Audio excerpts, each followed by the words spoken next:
right. Part two, take two, I mean.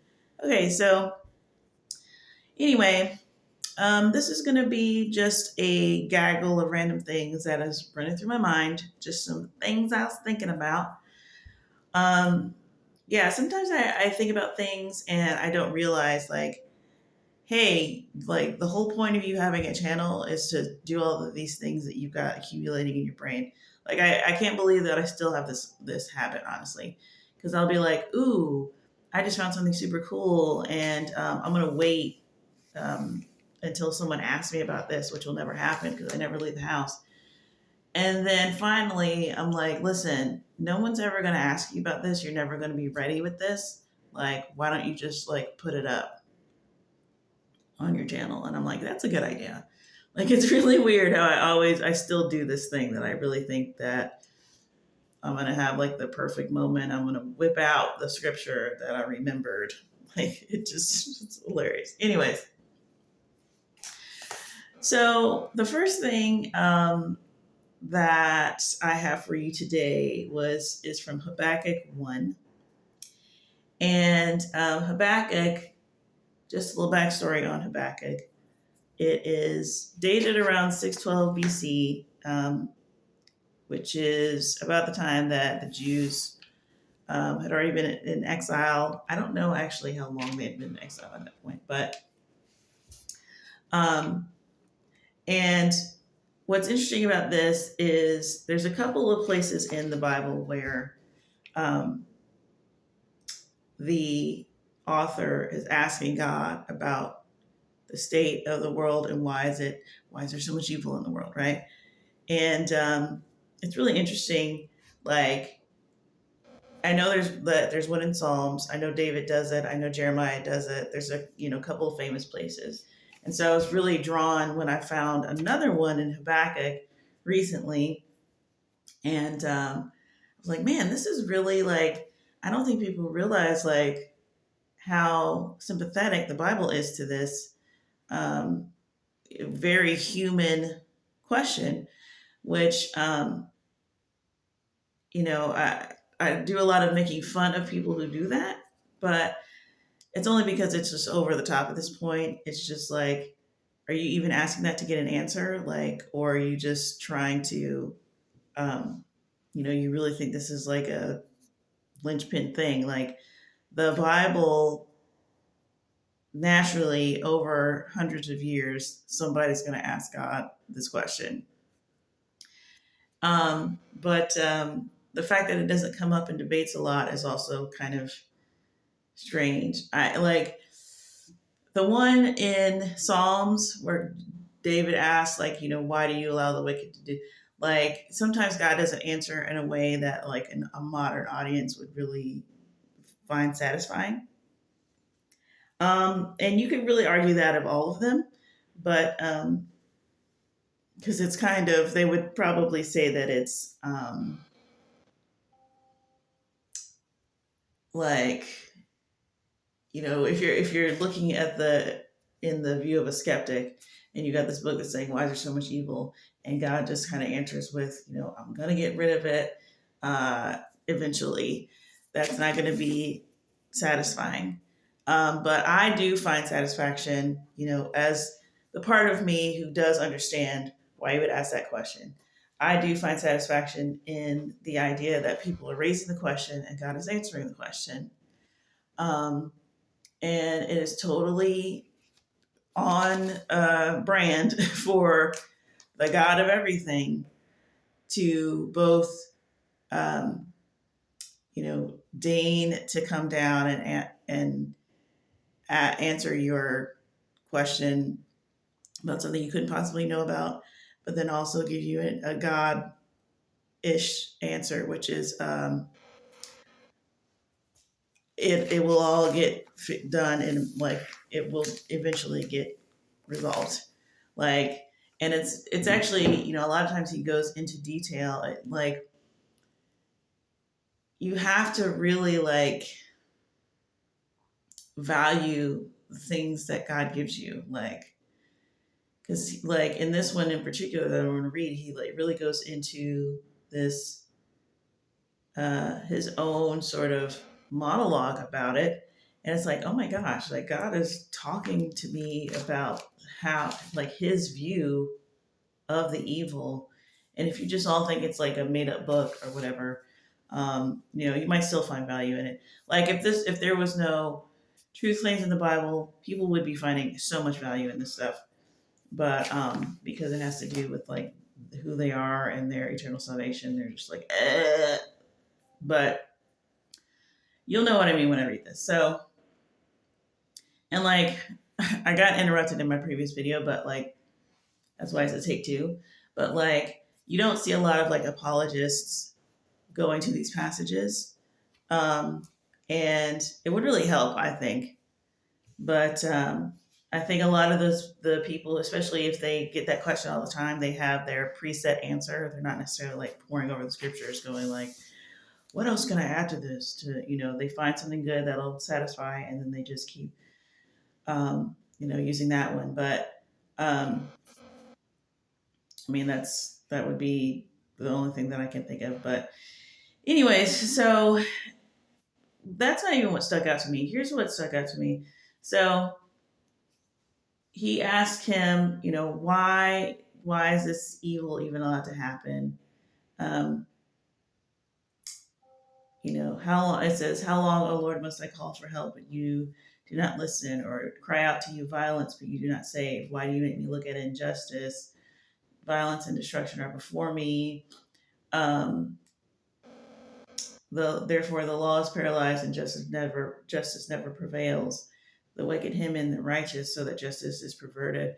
And right away, maybe just because like God was like showing me this passage anyway, but it's just like right away I was like, okay, it's giving America. You know what I'm saying? Like it just felt very modern in that moment, like everything he was describing. And then God gives him this answer about the Babylonians. And he says, I'm raising up the Babylonians, that ruthless and impetuous people who sweep across the whole earth to seize dwellings not their own. And I was like, huh. Like this always, it sort of was like really describing the way that people sort of demonize colonialism and demonize like that whole passage of time of, whoever was in charge, England, whatever other European nation that had all of these different places. And I had a thought that I was like, is all of that Babylon? Because we've got this the 612 BC account of this empire that's doing all these recognizable things. And I'm like, is this all just Babylon?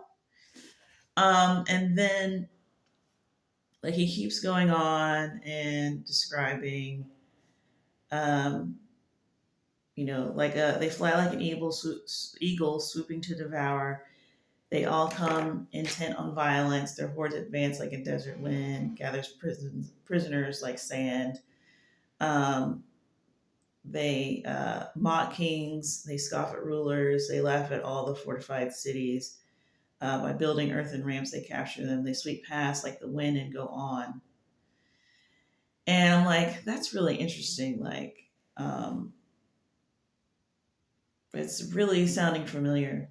And then it goes back to Habakkuk, and he's describing like, um, aren't you? Your eyes are too pure to look on evil. Then why do you tolerate the treacherous? You cannot tolerate wrongdoing.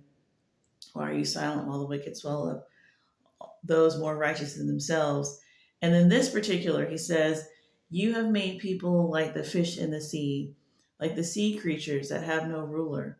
The wicked foe pulls up all of them with hooks. He catches them in his net. He gathers them up in his dragnet, and so he rejoices and is glad. Therefore he sacrifices to his net and burns incense to his dragnet, for by his net he lives in luxury and enjoys the choicest food. I was just like, oh my gosh, like that is totally describing like the last couple hundreds of years. And then it reminded me of like recently I heard another pastor speaking, and he was talking about, he was just describing, which I've heard a couple dozen times, and I don't know, it just wasn't time for me to like think about it or put it together, because he was just describing how uh, the Roman Empire just kind of like collapsed. And actually, the word that he used was disintegrated, and it was the first time I heard that word broken up.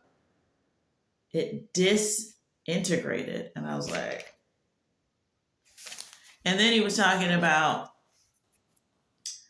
like then one part became England, one part became Spain, one part became France, or whatever, like how it just kind of like, and like I don't know, I really respond well to like very simple, like break it down to me like I'm five, what happened, like um for some reason, I don't know, I just prefer, like, I know you could give me like a legit footnoted long boring thing. I just have this like feeling that if you just give me the cliff notes, and if you're and it's very simple, like it has to have like these certain hallmarks, I'm like, I bet you that's probably like exactly what it was. Like when it's like super like historical and it's got a lot of like details, like when it's making this long chain of then like if you ever hear like how the official story of how World War One started, it is the most like nonsensical, unhuman, like it doesn't make any sense. Um, anyways, but he was just like breaking it down like that, and I was just like completely unrelated to this reading this, and I was like, yo, I think this whole thing is Babylon. So then it gets to um, like chapter 2, and then it says very, very famous verse. It's really weird how we just like remember the verses and just use the verses, which is sometimes helpful, sometimes not. Okay, so verse 2, chapter 2, verse 2, then the Lord replied, write down the revelation and make it plain on tablets. That's not even the whole verse, so that a herald may run with it. For the revelation awaits an appointed time. It speaks of the end, and it will not prove false. Another very famous passage. Though it linger, wait for it. It will certainly come and will not delay. So now I'm like, oh my good gosh. This whole thing is Babylon, bro. This whole thing is Babylon. This is Babylon. Which means the whole anything in Revelation about Babylon is talking about our current system, which makes sense. Well, we're always like looking for, it's like, well, where's America in this? Like, how come it's not even described? Like, how can that be left out? But honestly, if we're talking about, uh, because I forget whose particular vision is talking about the Roman Empire and like all the empires that came before, and then the last one's going to be broken up, and then Roman Empire's broken up, and particularly the fact that after the Roman Empire disintegrated, and then uh, these things like spread to other countries. I mean, they did what they knew. They ran those countries like Rome was ran.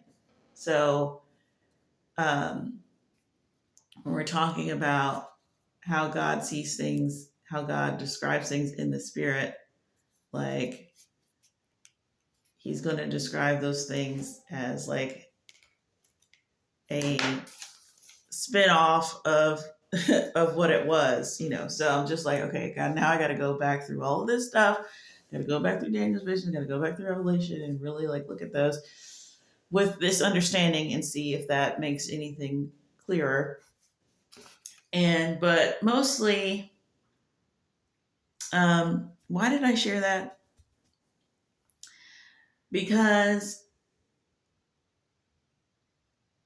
why did I share that? Because I think that was the last part, that part about where it says it speaks at the end. I think also maybe because when Habakkuk asked that, he like sped it all the way up to the end. Like he was like, this is going to be like the kingdom until that's going to be here until the end of time. Like for Habakkuk, it was this new ugly thing. The Israelites had a kingdom. They had, two, they split, and it was the kingdom of Israel and the kingdom of Judah. And it was like that for a while, a long time, and that's what they knew. And there were these neighboring kingdoms, or whatever, neighboring kings, and it was like that. And it was like power gaining, like ebbing and flowing between them for a long time. And then suddenly this big giant force comes in and just swoops up everybody. And then now everybody is slaves in this huge system. And it's like, that's what we understand. That's the world that we live in. But for him, it was like, what even is this? He's like, they're just putting men, they're just finding men like fish in a net, and they're just picking them up and like putting them wherever and making them work and getting rich off of their labor. Like, what even is this? Like, you're like talking about life? What are you talking about? Like, he was just like, how long? And God's like, till the end. So, yeah, I'm trying to think. There was something else in it, maybe. Oh, and then he's talking about like God is saying like, um, woe to him who builds his house by unjust gain. Woe to him who builds a city with bloodshed and establishes a town by justice. I mean, he's talking directly to like anybody who's ever like shook their fist at the establishment or whatever. It's like, yeah. Um, and then he's talking about like drinking the cup until you're,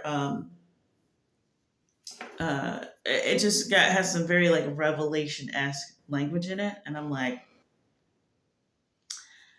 wow, I think he's talking about the same thing. Like,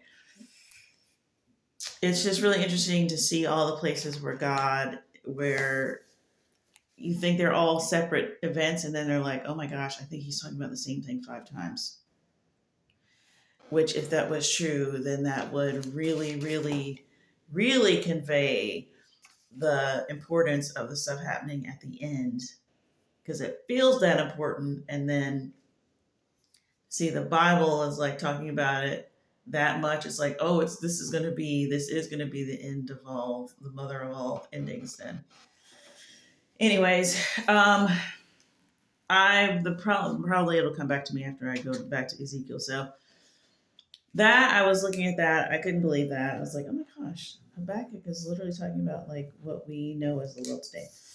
And then I was talking about Ezekiel my last episode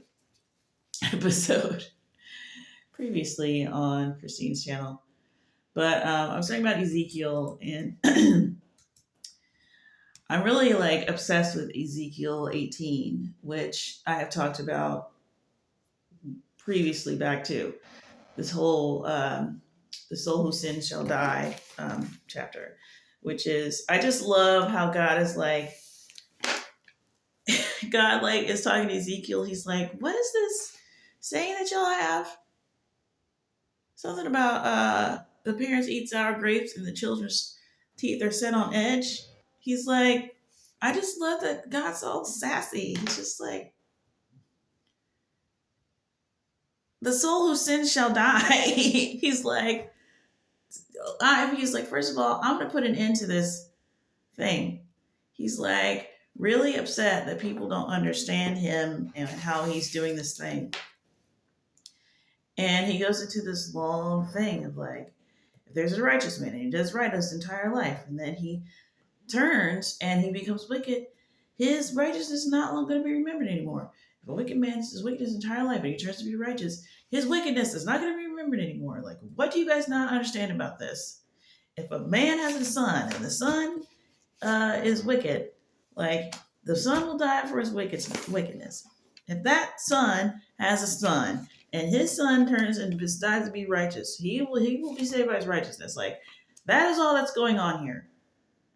What if there's not no thing about like, oh, the parents do something and the children suffer? It's like, stop. Don't do that. He's just like, don't do that. But I was reading it, I was rereading it the other day, and there's a part where he says, it's like right at the beginning. And he's like, suppose there is a righteous man, the one who does what is just and right. And he does not eat at the mountain shrines or look to the idols of Israel. He does not defile his neighbor's wife or have sexual relations with a woman during her period.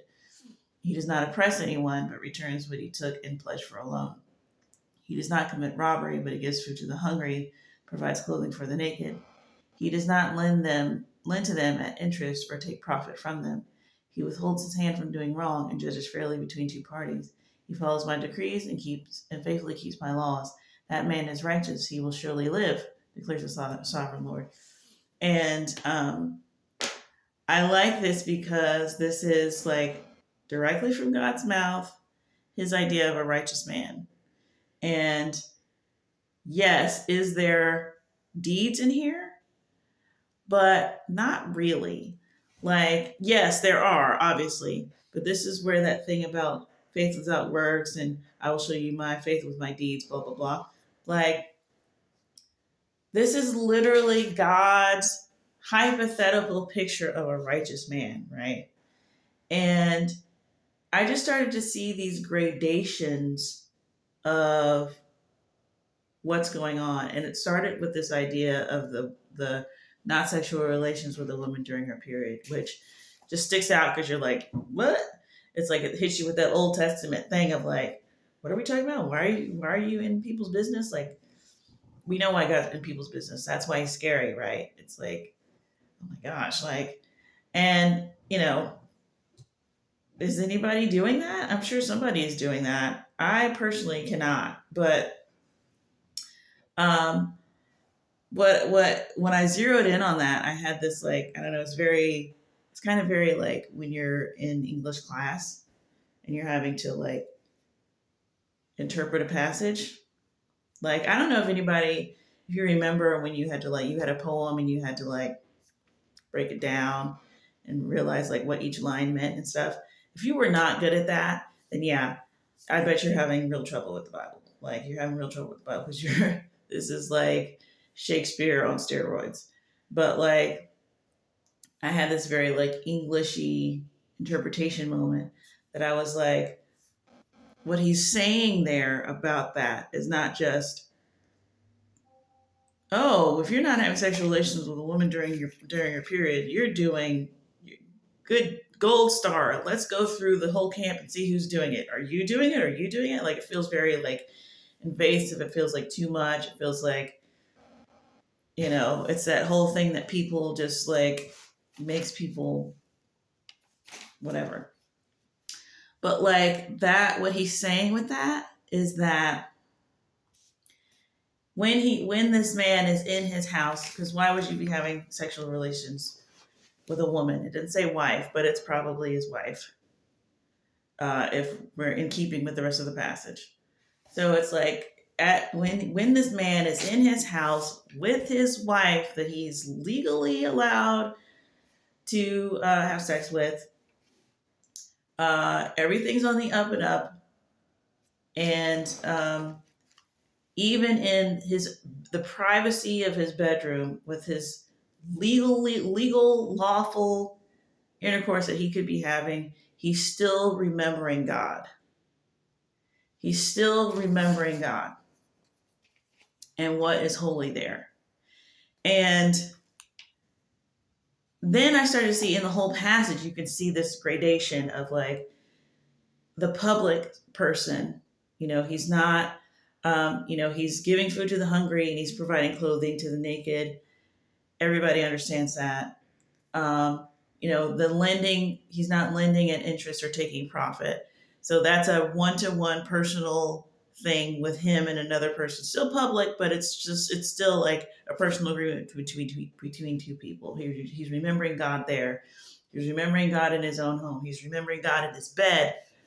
Like, and there's gradations of this. Like, there's some men who don't get, it's like what I do in my bedroom is mine, and they're not thinking about God there.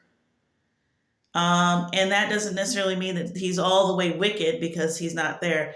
Like, it just reminded me of there are, like, no, God doesn't have favorites, but you can do better than other people. There's a lot of places where there's leeway. Paul all the time is like, it's not wrong if you're doing this, but here's the better thing. It's not, you're not breaking the law if you're doing this, but here's the better thing. So um, there's things that you can do that are okay. Like, you're not going to get a thing for that. You're not going to get a demerit for that. But there's a better way. You see these men that are like considered very upright, even by God, like mentioned by God, and they're men who, somebody like Job, like before all that stuff happened to Job, the reason why this stuff started to happen to Job was because there's something where it says like he would do sacrifices to God on behalf of his kids. He didn't know what his kids were doing, but just in case they were doing something unrighteous, he would do sacrifices on their behalf to God. Like, it's these men who were going over and above, and thinking about God when it didn't benefit him, when no one was watching, and when it couldn't have possibly mattered to anybody else, and everything was actually fine. Like, they were still like, well, let me just do this extra thing. So, yeah, that popped right out to me when I was reading that, and I just thought that was really good. So, yeah, there's that. And then it also reminded me of another thing that I'm glad that I remember, because it's really quite old, this insight that I had. So, like, God does this thing with, like, Abraham. He does it with Abraham, Isaac, and Jacob. I'm pretty sure he does it with Moses, where particularly Abraham, where he tells Abraham that he's going to multiply him, and he's going to have all these descendants, and they're going to be, all over the earth, and more than you can count, and all this stuff. Now, people, I don't know, the people who really just have an issue with God probably don't care about this stuff. The details, they're not in the details, but they sort of expect that, like, Abraham would say, okay, and God would say, I'm doing this thing and you're welcome, and that's it. But he actually, like, swears an oath to Abraham that he's going to do this stuff, which on the surface, like, is that even necessary? Like, why do you feel like it's necessary to do that? And it really sort of solidifies, like, what happens after that, everything that happens after that, because then you have, him sacrificing his son, sacrificing Isaac, and then on the altar, and then everybody thinks that's like a crazy, wild, wackadoo story. But God has already, like, sworn oaths to him and done these elaborate things, and had him um, he did this whole thing with Abraham. He put him to sleep, and then I imagine this is some version of, like, these old things that you had to do, because there was contracts, but, like, this was a contract. It was like, you swear an oath, you sacrifice an animal, and um, you're like, may this happen to me if I don't fulfill this oath. Like, you gotta, because there's no there's no lawyers, there's no surveillance, there's nothing to solidify that this is actually going to happen between two parties. So you have to show like that there's some sort of burden on your part. Like, I forget what they call it, collateral. So there's got to be some type of collateral, something to make both parties be interested in doing it. Now, we know that God doesn't really have um, anything like this, and maybe this is like the essence of what people are getting down to as far as God as a concept. Because what keeps God from just making up stuff? What keeps man from making up stuff about God? What keeps so and so from, messing up the Bible and whatever, right? So, but we see that God even takes the step of doing the oath. And then, like, if you look at the oath, he swears by himself, because the whole thing is that when you swear an oath, you got to swear on something that's greater than you, um, to show your seriousness about the oath. And there was nothing greater than God, so he swore by himself.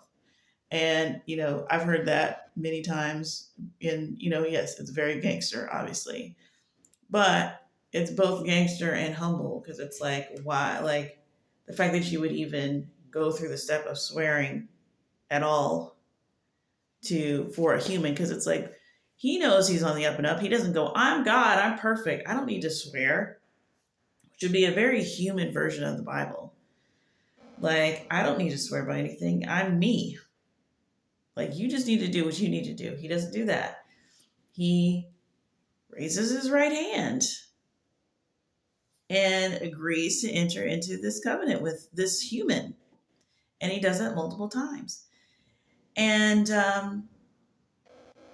it's like he's acknowledging that, it's not just, oh, that you would humble yourself and come down to and swear, but it's like he's acknowledging, like, yeah, I know that trusting me is a step that you have to take. So I will go through the process too and swear that I will do this thing. Like, and I'll swear by myself. If I don't do this, I have to destroy myself. Like, he was like, swore by the biggest, purest oath that there is, which means, guess what he's not going to do? Guess who he's not turning his back on?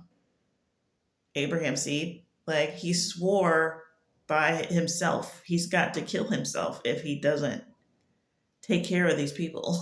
Like, and we can argue all day about how well he's done at that. But the fact that there is literally an ancient people group on the earth that can trace themselves all the way back to the beginning of time is this thing that we kind of sleep on. Like, there's lots of ancient people groups that don't go back that far. There's also a lot of ancient people groups that are simply not here anymore. There's people who, can't nobody explain to us what them pyramids are doing in wherever, South America or whatever. No one can explain, because they're not here anymore. You know what I mean? Like, the Jews could easily be just gone. And for some reason, they're not, despite like a skillion extermination efforts. So, anyway, so where else do we see that God is swearing an oath? Well, I would argue that the same steps that go through sort of terms of an agreement is the Holy Spirit, because Jesus dies. Then he says, it's better if I go away. I'm going to send you the counselor who's going to guide you into all truth. Now, why would he do that? You're just kind of like, I'm sure everybody, like, when he was explaining that, they're like, okay, why would you do that? Why is he sending the Holy Spirit? And now it's like, is the Holy Spirit our God? No, not really. He's a part of God, and he's doing stuff until Jesus comes back. And I don't know what his role is after Jesus comes back, but Jesus is coming back. But in the interim, we've got this thing called the Holy Spirit that's like super great. And it's like, what? That sounds like something. That sounds like it's like when you promise to, I'm going to give you something big. I'm going to give you something real big, but I got to go. But it's like, what did you do in ancient times when you were like, you didn't have down payment? Or I guess that would be the version. It's like, but instead of it being money, it'd have to be like, here, leave. I'm going to leave my kid here until I get back, so you know that I'm coming back for whatever big transaction between two parties was happening, and you had to trust this other person. It's like, I'm going to leave something valuable here until I get back. So that has all of the requirements of a promise of a thing. Like, it totally fits in exactly what we're doing. Like, we got something big coming, and in the interim, we've got something that's pretty stinking good already. Like, but obviously, we're not glorified. We're not in heaven. So it's like God is sympathetic to this life that we're living that is not the greatest. And he's like, I'm going to send you the helper right now. And that's proof that I'm doing what I said, that I'm actually doing all of this stuff. So these are things that we overlook. I don't know like how many people would really like appreciate this and understand this if you really try to break it down to them. But like, it's not just, people are just, well, how do you know any of this happened? How do you even know that any of this it's like, we're not in the dark like that. It's not like God, we already see from the book that you may or may not believe, it's showing precedent of him doing that. So we should expect that presently. Is he doing that? Is he doing like what he did with Abraham, or what he did with Isaac, what he did with Jacob? Yes, he is. Yeah, he is. That's what the Holy Spirit is. So it's happening in our real life. The thing from the Bible is happening in your real life. Like, that's what you verify it with. You use it, like, you do experiments just like you would do anything scientific, which leads me to my last point. Look how smooth that was. So I heard a great video yesterday from another YouTuber, small YouTuber.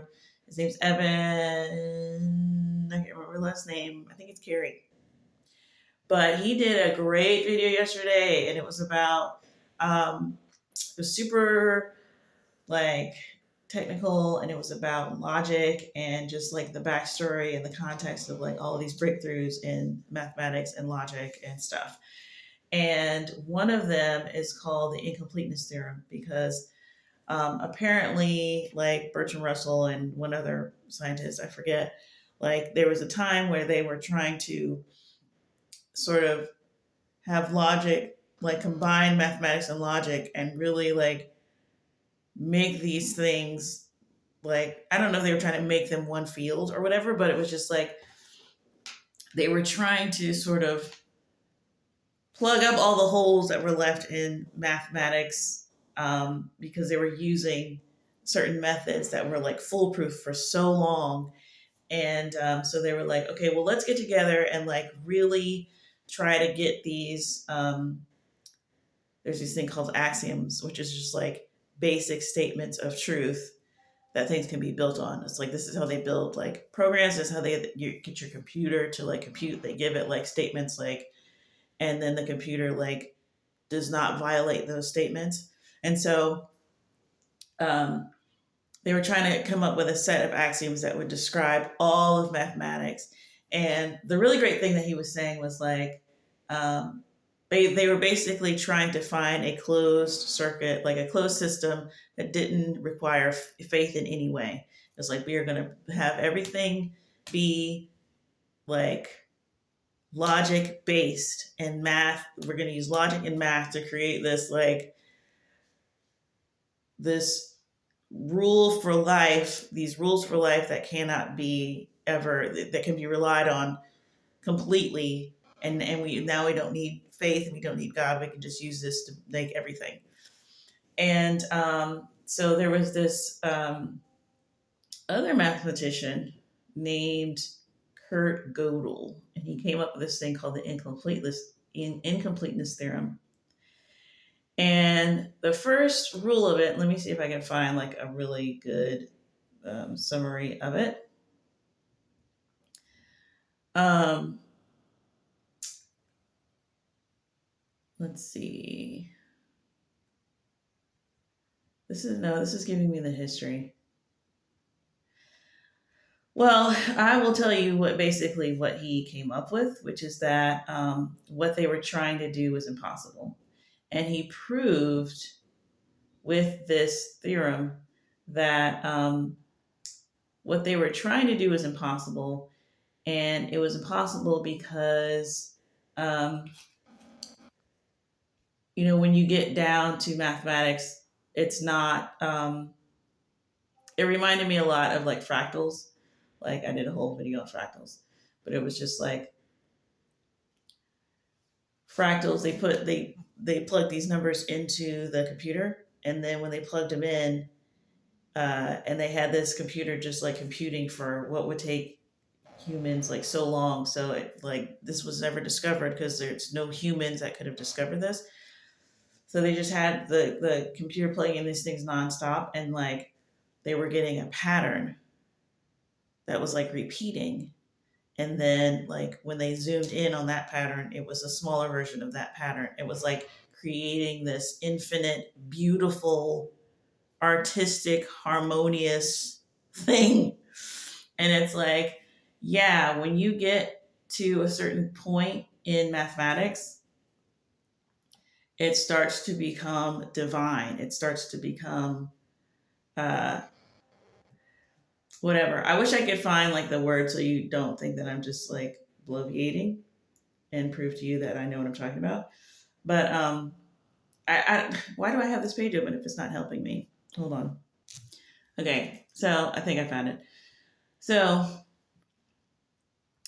there's the first incompleteness theorem, which says um, this theorem established that it is impossible to use axioms, basically, to construct a formal system for any branch of mathematics containing arithmetic that will entail all of its truths. In other words, no finite set of axioms can be devised that will produce all possible true mathematical statements. So no mechanical approach will ever be able to exhaust the depths of mathematics. And then the second theorem follows as an immediate consequence. The second incompleteness theorem shows that a formal system containing arithmetic cannot prove its own consistency. In other words, there is no way to show that any useful formal system is free of false statements. And it says the loss of certainty following the dissemination of Gödel's incompleteness theorems continues to have a profound effect on the philosophy of mathematics. So when they were trying to use math itself to prove all things, it was people were hitting a wall. When someone proved the true thing, which is that this is not possible to do, and math cannot prove its own consistency, then there started to be these breakthroughs in mathematics because it's true. And the reason why it's true, I'll tell you why it's true. I'm not confused. I know why. It's because math, logic, these things were given to us by God. So you cannot use them. They're not these things naturally in the earth that are closed and just hear everything is given to us. And at some point, you're gonna have to use faith. Like the way that it says, there's no way to show that any useful formal system is free of false statements. That's not saying like sometimes math be lying. It's saying you cannot prove beyond a shadow of a doubt anything in mathematics. Not that you need to be worried that math is going to just is unpredictable and sometimes it'll lie. It's just saying like it's not what you want it to be. It's given to you by somebody, and that person has to be believed. You can't just reason him all the way out, which is like duh. But the thing that really, really, I was like, this is it, dude. We need to be bringing up incompleteness theorem every chance we get if these people are really going to insist that they are intellectual, because they're trying to do something that can't be done, and they're trying to make fun of us for doing something that has to be done. If you're going to get to the bottom of anything, you have to, like, there is no bottom if you're not going to acknowledge God. Like, but like math does not have a bottom. It doesn't. And you can't get to math bottom with math. Like, you can't use the thing, which is similar to us. You can't use us to make ourselves, we can't make ourselves divine. We can't do anything, any of this without the person who gave us the stuff. Like, I don't know if you're seeing that and hearing that and what I just read, but that it's very clear to me, like what's going on.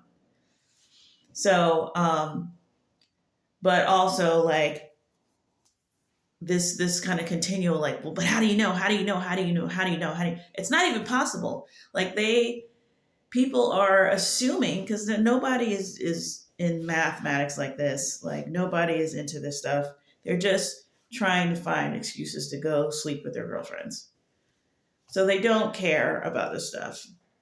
And if they do, they are not realizing that even math, which is the most provable, most widely, like we can all see and accept and build bridges and do all the stuff that we need to do with this thing. Um, Even the thing that you're asking of religion can't even be done with math. You can't even do this with math. And they just think that math and science are doing this big job. No, it's not. It's just as needy and just as lacking in explanation at the fundamental base as religion. Except religion is actually doing the job that math cannot do, which is bringing God into the whatever. But the way that people try to say like, yeah, but you can't get to the bottom of this. It's like you can't get to the bottom of anything. You can't even get to the bottom of the thing you think that can get to the bottom of.